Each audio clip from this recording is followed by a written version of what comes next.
বিরতির পর স্বাগত।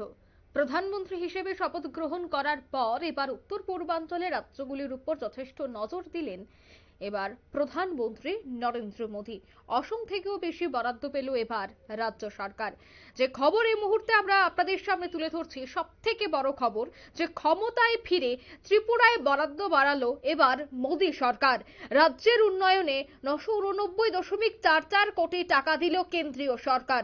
অসমের থেকে অনেক বেশি অর্থ পেল মানিক সাহার সরকার। সব থেকে বেশি অর্থ বরাদ্দ নাগাল্যান্ডের।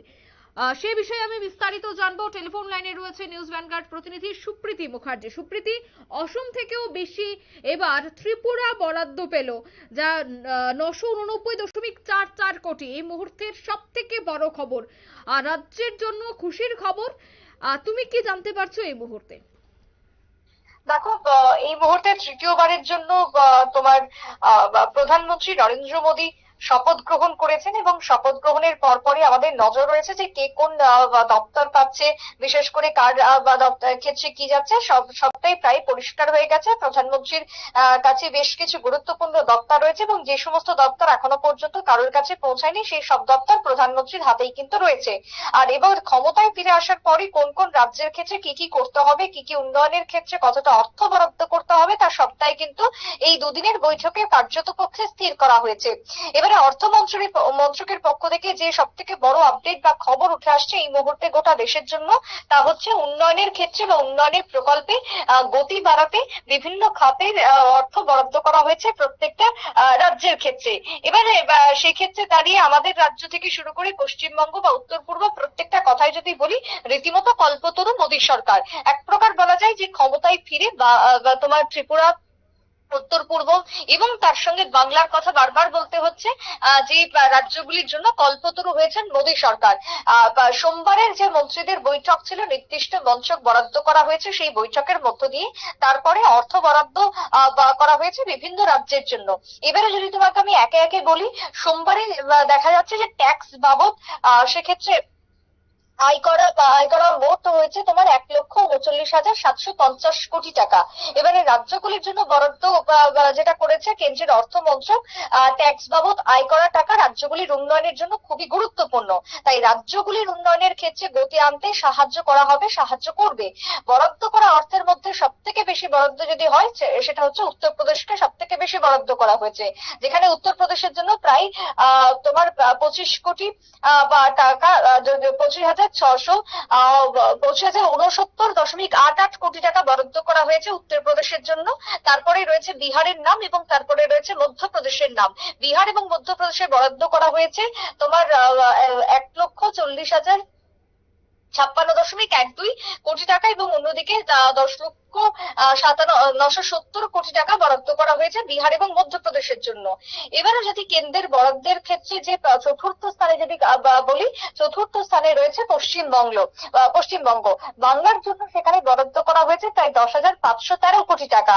সেই সঙ্গে উত্তর পূর্বের রাজ্যগুলির জন্য বরাদ্দ করা হয়েছে তোমার 4,371.38 কোটি টাকা। এই যে 4,371.38 কোটি টাকা, সেটা কিন্তু উত্তর পূর্বের অসমের জন্য বরাদ্দ করা হয়েছে। ত্রিপুরাকে বরাদ্দ করা হয়েছে 989.44 কোটি টাকা, অর্থাৎ ত্রিপুরাকে অসমের থেকে বেশি অর্থ দেওয়া হচ্ছে। মণিপুর, নাগাল্যান্ডকে অর্থ বরাদ্দ করা হচ্ছে 100 কোটি এবং তার সঙ্গে 795 কোটি টাকা তোমার বরাদ্দ করা হচ্ছে অন্যদিকে মণিপুর এবং নাগাল্যান্ডকে। মোদীর এই যে অর্থ বৃদ্ধি, তাতে করে খুশি স্বাভাবিকভাবে বিভিন্ন মহল, তবে বিরোধীরা কতটা খুশি সেটা হচ্ছে এখন প্রশ্ন। কারণ পশ্চিমবঙ্গের দিকে যদি তাকাই, এই বিষয়ে এখনো পর্যন্ত মমতা বন্দ্যোপাধ্যায়, বাংলার মুখ্যমন্ত্রী বা বাংলার শাসক দল কোন রকম ভাবে মুখ খোলেননি। তবে গতকালকে ইতিমধ্যে বেশ কিছু ক্ষেত্রে বঞ্চনা নিয়ে সরব ছিলেন বাংলার তৃণমূল সরকার। তবে সেই জায়গাতে রাজ্যের মুখ্যমন্ত্রী থেকে শুরু করে আমাদের রাজ্যের অর্থমন্ত্রী থেকে শুরু করে বিদ্যুৎ মন্ত্রী সকলেই এই অর্থ বরাদ্দের যে স্থানে ত্রিপুরাকে অধিক পরিমাণে রাখা হচ্ছে তাতে করে খুশি এবং তাতে করে তোমার ধন্যবাদ জানিয়েছেন কেন্দ্রকে। তবে এবারে যে কিস্তি, যে পরিমাণ টাকা এবারে কিস্তিতে দেওয়া হলো, তার ফলে এখনো পর্যন্ত 10 জুনে অর্থের পরিমাণ বিভিন্ন ক্ষেত্রে বেড়ে দাঁড়িয়েছে প্রায় 12 লক্ষ দুঃখিত, 12 লক্ষ কোটি টাকা এমনটাই কিন্তু জানা যাচ্ছে কেন্দ্রের তরফ থেকে।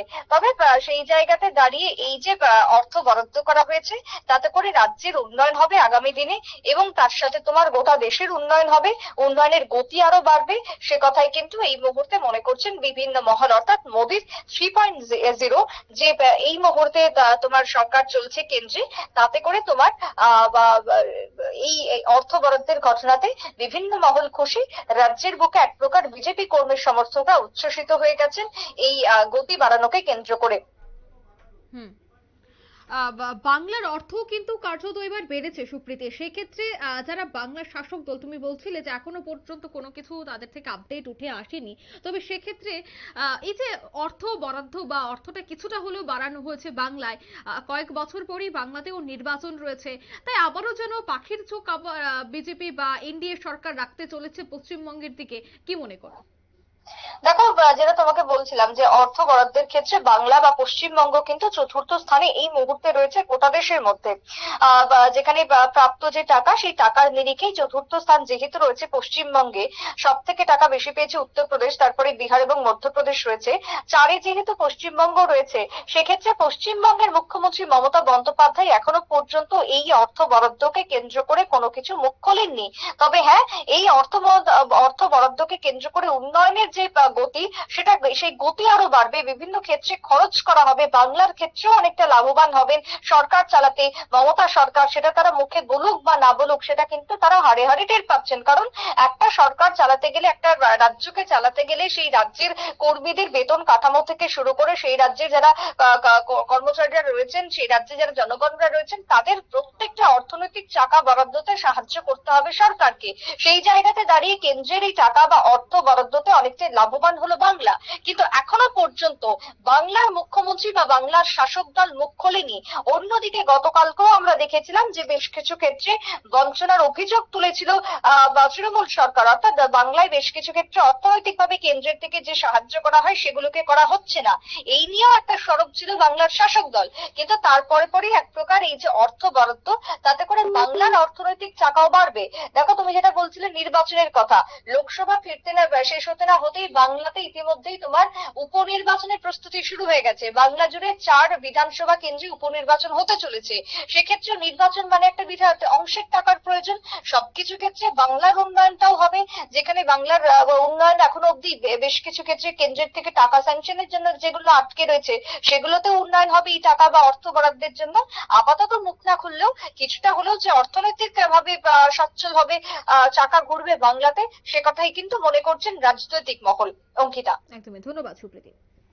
অর্থাৎ ইতিমধ্যেই কিন্তু যে বরাদ্দকৃত টাকা, তার টাকার পরিমাণ রাজ্যের জন্য বা রাজ্যের উন্নয়নের ক্ষেত্রে উঠে আসছে 989.44 কোটি টাকা।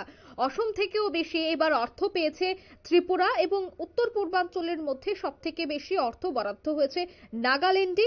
সেই খবর কিন্তু এই মুহূর্তে দিল্লি সদর দপ্তর থেকে জানা যাচ্ছে। নিয়ে নিচ্ছে ছোট্ট একটি বিজ্ঞাপন বিরতি, সঙ্গে থাকুন।